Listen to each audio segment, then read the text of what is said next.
ሰላም ሰላም ጤና ይስጥልን ውድና የተከበራችሁ የዩቲዩብ ቤተሰቦቼ እንዴት ናችሁልኝ? ሰላም ናችሁ ወይ? እኔ ያለሁላችሁ እግዚአብሔር ይመስገን እጅግ በጣም ደህና ነኝ። ቤተሰብ ሁላችሁም በያላችሁበት የእግዚአብሔር ሰላም ይብዛላችሁ። ኦርቶዶክሳውያን ዛሬ ቅዱስ ዑራኤል ነው።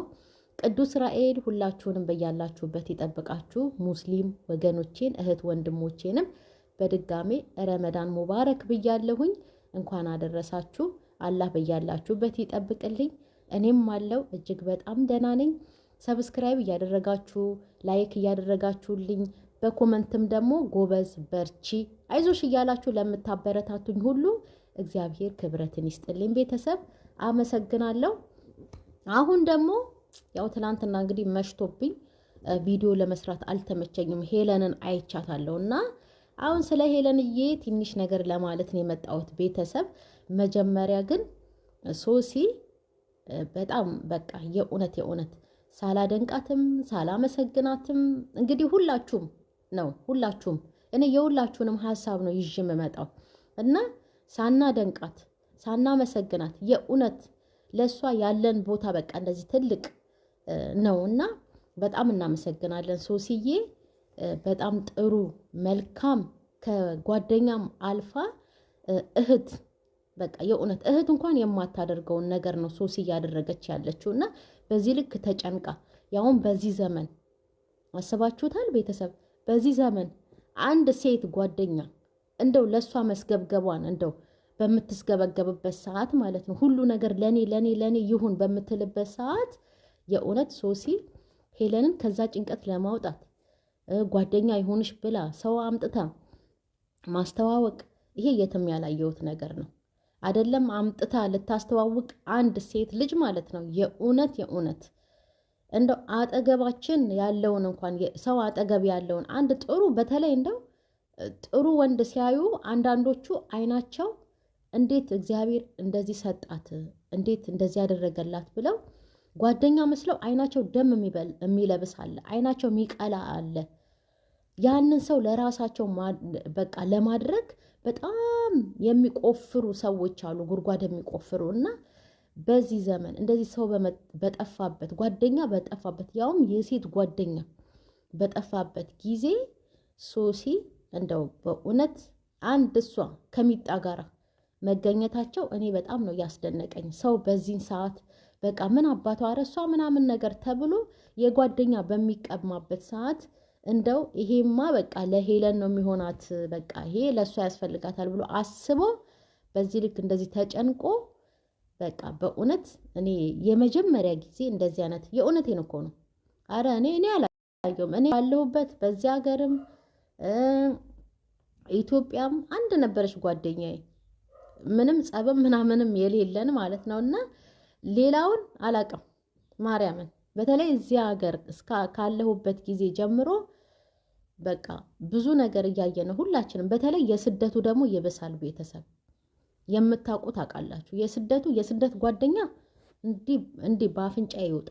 የእውነት ማርያምን ሰው ከሀገሩ ልጅ ጋር ተባብሮ ማለት ነው ሰው ከሀገሩ ልጅ ጋር ተባብሮ ጓደኛ ሆኖ አንድ ላይ ሆኖ በቃ ያለውን ችግርና ጭንቀት ማሳለፉን ትቶ በስደት ላይ በሀገራችን ላይ መባላታችን አንሶን በስደት ላይ እኮ የምንባላ ክፎች ነን እኮ እኛ የእውነትና በዚህ ጊዜ ሶሲ ደግሞ እንደዚህ ጥሩ ጨዋ ሆና መውጣቷ በጣም ነው የሚያስገርመው የሚያስደንቀው ቤተሰብና ይሄን ያህል እንደዚህ ተጨንቃ ለሄለን እንደዚህ ተጨንቀው በቃ ለሷ ጥሩ ነገር ጥሩ ህይወት እንዲኖራት ካለችበት ሙድ እንድትወጣ ማድረጋቸው የእውነት ያስመሰግናቸዋልና በጣም ነው የምናመሰግናችሁ። ሌላው ደግሞ ሄለን ምንድነው አሁን ምን አዲስ የተፈጠረ ነገር አለ? እኔ አሁን ሄለንን የምጠይቃት ለሄለን አድርሱላት፣ ሼር አድርጉላት። ምን አዲስ ነገር ተፈጥሮ ነው? በቃ ነው ናቲ ስላናገራት ያ ናቲን ስለምትወደው ውስጧ ያለው የድሮ ትዝቷ ተቀስቅሶባት ነው አሁን ላይ እንደዚህ በር ዘግታ ቁጭ ብላ እናቷን የምታስጨንቀው እሷ የምትጨነቀው? በነገራችሁ ላይ በር ዘግቶ መቀመጥ ብዙ ሌላ ጉዳት እንደሚያመጣ ነው የምነግራችሁ ቤተሰብ። የእውነት እግዚአብሔር ይህንን ክፉ ሀሳብ ከሄለን ላይ ያንሳላት እንጂ ሰዎች በብዛት በር ዘግተው ሲቀመጡ ልጆች ማለት ነው ይሄ ክፉ መንፈስ ይወሰውሳቸዋል። ራሳቸውን እንዲያንቁ መድኃኒት ጠጥተው ራሳቸውን እንዲያጠፉ ምናምን ያልሆነ ሀሳብ ያመጣባቸዋል። እውነቴን ነው። ስለዚህ በር ዘግቶ መቀመጥ ጥሩ አይደለም። ሄለን ለምንድን ነው በር ዘግታ የምትቀመጠው እንዴ? በር ዘግተሽ በተቀመጥሽ ቁጥር ሌላ መጥፎ ሀሳብ ነው የሚመጣብሽ። እነዛን ሀሳብ የምታስወግጁ በር ዘግተሽ በመቀመጥ ሳይሆን ወይ ደግሞ እንደው በቃ ለማንም ሳትናገሪ ለአንድ እናትሽ ብቻ አሳውቀሽ የሆነ ገዳም ውስጥ ሄደሽ እዛ ተማጽነሽ እዛ ተቀመጪ ለተወሰነ ጊዜ እንጂ በር ዘግተሽ አትቀመጪ። ወይ ደግሞ ወጣ ብለሽ አሁን ልክ እነ ሶሲ እንዳሉሽ ወጣ ብለሽ በቃ የሆነ አየር ውሰጂ፣ የሆነ ቦታ ላይ ሂጂ፣ ተዝናኚ፣ ወይ ደግሞ መጽሐፍ አንብቢ፣ ያው ሳይንሱም እንደሚለው ማለት ነው። ወክ አድርጊ፣ ስፖርት ስሪ፣ ከእንደዚህ አይነት እንጂ እንደዚህ በመቆዘም መቼም ቢሆን ካለሽበት ጭንቀትም ሀሳብም አትወጭም። እስከ መቼ ድረስ ነው ራስሽን የምታዳምጪው? ከእንዳልክ ጋራ በነበረሽ ሰዓት ራስሽን አዳምጠሽ ተጣልታችኋል፣ ምን ብላችኋል፣ ራስሽን አዳምጠሽ በጣም ከሚዲያ ጠፍተሽ ወደ ራሴ ተመልሻለሁ ብለሽ በሙሉ ልብሽ ነው የመጣሽው። አሁን ደግሞ ምን ሆነሽ ነው? ምን አዲስ ነገር ተፈጠረ ነው? ናቲ ሲያወራሽ ትዝታሽ ተቀስቅሶ ነው ወይ? በጣም ይከብዳል። የእውነት ቤተሰብ ይከብዳል በጣም። ግን ትዝታሽ ተቀሰቀሰ ወይ? ከናቲ ጋር ስታወሪ ምንድን ነው አሁን አዲስ ነገር ተፈጥሮ በር ዘግቶ የሚያስቀምጥ ነገር? እንደገና ደግሞ አባትሽ አሉ ቤት ውስጥ የታመሙ አባት አሉ። የእውነት ያንቺን ጭንቀት እንደዚህ ጫጫታ ምናምን በሰሙ ሰዓት በጣም ይጨነቃሉ። የእውነቴን ነው። ባይናገሩ ምን ሆነችብኝ ብለው ይጨነቃሉ። ስለዚህ ለቤተሰብም በማሰብ ለራስም በማሰብ ወደ ራስ መመለሱ ላንቺ ይጠቅምሻል። በትላንትና ህይወት የኖረ የለም። ህይወት ይቀጥላል። እኛ ህይወታችን የምታቆመው በቃ ከት የምታደርገው ስንሞት ብቻ ነው እንጂ በህይወታችን እስካለን ጊዜ ድረስ ብዙ አዳዲስ ነገር የሚፈጠሩብን ነገሮች አሉ። ስለዚህ ህይወት ይቀጥላል። አንቺ ከእንዳልክ ጋር አልሆነልሽምና እንዳልክ አልሆነሽምና ወይ ደግሞ ናቲ አልሆነሽምና እዚህ ጋር የሚመጣው ሰው ወይ ደግሞ አዲስ ህይወት የምትጀምሪው የምትተዋወቂው ሰው አይሆንሽም ማለት ነው አይደለም። እኛ ሁላችንም መልካችን እንደሚለያየው ሁሉ ማለት ነው ባህሪያችንም ይለያያል። የሰው ባህሪ አንድ አይደለም።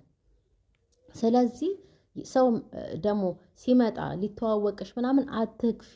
እውነቴን ነው። አንዳንዴ እግዚአብሔር ሲሰጠን በቃ የኛ ይሄ ምን ያደርግልናል ምናምን ነገር ብለን የምንገፋው ነገር አለና በኋላ ሲያልፍ እንቆጭበታለን። ስለዚህ ሰውን ደግሞ የምታቂው በጣም ተጠጋግተሽ ተቀራርበሽ አብረሽ በመጫወት በምናምን ነው ያም ሰው ያንቺን ባህሪ የሚያውቀው፣ አንቺም የሱን ባህሪ የምታቂው። ስለዚህ የመጣልሽን አትክፊ። ደግሞ እነሱ ያመጡት ማለት ነው ፍቅረኛ የሆንሽ ባል የሆንሽ ብለው አይደለም፣ ጀስት ጓደኛ ነው። ልክ እንደ ሶሲና እንደሚጣ ማለት ነው። እኛ ጋር ደውለሽ እንደምጠሪን ሁሉ እሱ ጋርም ደውለሽ በቃ የትም ሄዳችሁ አብራችሁ ጁስም ጠጡ ሻይ ቡናም በሉ በቃ አለ አይደል ጓደኛ። እንደዛ ነው እንጂ ለፍቅር ይሆንሽ ለትዳር ይሆንሽ ብለው አይደለም። ባንቺ ህይወት ማንም የወሰነ ሰው የለም። እናትሽ እንዳለችው የራስሽን ህይወት የምትወስኚው ራስሽ ነሽ። ግን ደግሞ ሰውም ደግሞ አቅጣጫ ሲሰጥሽ እሺ ብለሽ መቀበል አለብሽ። እግዚአብሔር እኮ ለኛ አንድ ነገር ሲያመጣልንና ሲሰጠን ማለት ነው በሰው ተመስሎ ነው እንጂ ራሱ ወርዶ አይደለም ለኛ አንድ ነገር የሚያደርግልን አይደለ? ይሄንን ደግሞ ማየት ነው በቃ ማየት ምን ችግር አለው? ካሳለብሽው አንፃር ብዙ ነገር ሊከብድሽ ይችላል። ግን ያንን ደግሞ እኮ እረስተሻል። ከዛ ሙድ ወጥተሻል፣ ወደ ራስሽ ተመልሰሻል። ስለዚህ የመጣልሽን አትክፊ። እንደ ወንድም አይተሽ የመጣውን ሰው ተዋውቀሽ ወጣ በይ። የምን ታፍኖ ቤት ውስጥ መቀመጥ ነው እንዴ? ምንድነው? እንደዚህማ አይሆንም እንዴ። አንቺ ሰው ባናገረሽ ቁጥር አሁን ናቲ ነው መሰለኝ ናቲ ሲያናግራት ነው መሰለኝ እንደገና ተቀይራ ሌላ ሀሳብ ውስጥ የገባችው። እና ሰው ባናገረሽ ቁጥር ማለት ነው ራስሽን ጭምት አድርገሽ በር ዘግተሽ ልትቀመጪ ነው። አይሆንም እንደዚህ። ለእናትሽም አስቢ፣ ለአባትሽ አስቢ። በይበልጥ ታሞ የተቀመጠው አባቷ ለእሷ ይጨነቃል። ማርያምን እውነቴን ነው። ባይናገር እንኳን ውስጡ በጣም ብዙ ነገር ያስባል። ስለዚህ እነሱን በማሰብ ወደ ራስሽ ተመለሽ። ሄለን የምን መቆዘብ ነው? ገና ከልጅነት እንዴ ገና ከልጅነት። ስለዚህ ወደ ራስሽ ተመለሽና ለቤትሽም አስቢ፣ ለቤተሰብሽ፣ ለራስሽም አስቢ።